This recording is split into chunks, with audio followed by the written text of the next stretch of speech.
is going to be a really exciting one. We have Clinton doing math!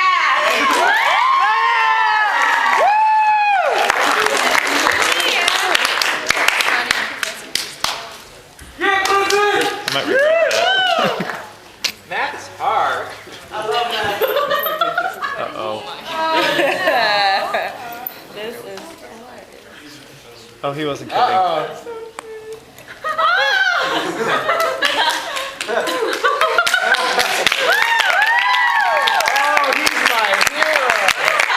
that looks like a pair of spectacles. Like the upright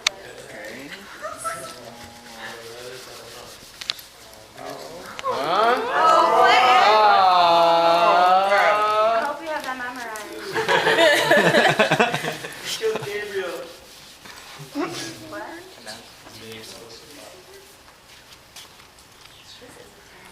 You monster. How can it be that mathematics, being after all a product of human thought, which is independent of experience, be so admirably close to objects of reality? That was Albert Einstein. He said it talking about what happens to be one of the most fascinating things in this universe. That's that mathematics can describe natural phenomena all over creation. It can describe everything from gravity to economics to chaos theory describes practical outcomes. It can describe financial markets. It describes all kinds of different things. In fact, mathematicians refer to it as the unreasonable effectiveness of math. But you know, Albert Einstein gives credit to human thought. I don't think so. I agree with Galileo Galilei when he said that mathematics is the language that God used when he wrote the universe. How cool. In fact, math Oh, you're not done yet. Math is so cool that mathematicians all the time refer to math as elegant, having intrinsic aestheticness, having inner beauty. It is a beautiful thing when you see math just work. There's different kinds of math. Math is used to calculate answers, used to describe natural phenomena, but it's also used to define realities of this world. So one thing I would like to show you today is actually how the proof for prime numbers goes. All right? This proof was developed by Euclid in the 2000 BC, very long time ago, if you can do your math. And it's actually one of the most simple and powerful proofs there are.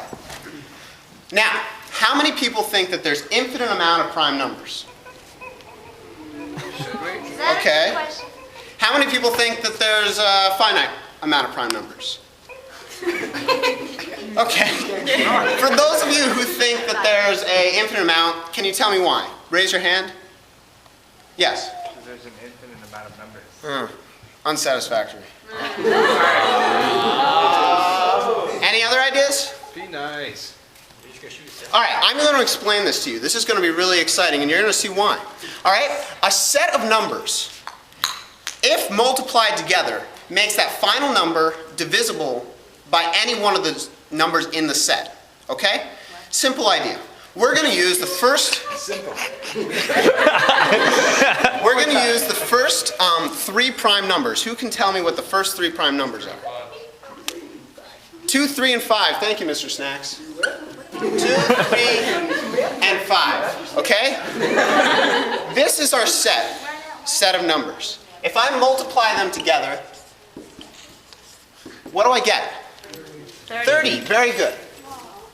Okay? So now, if I add 1, single digit 1, to my number 30 here, I get 31. Okay? And as you can see, 30 is divisible by 5, 3, and 2. You can see that, right? Is 31 divisible by any one of these numbers? No. All right. Because this set is made up of prime numbers, okay, and then you go and add 1 to their product, this number is also a prime number. That means if you have infinite number of, or actually a very large finite number of prime numbers in your set, if you take the product and add 1, you get a new prime number. That means that there's an infinite amount of prime numbers. Who thinks that's cool? Jim thinks it's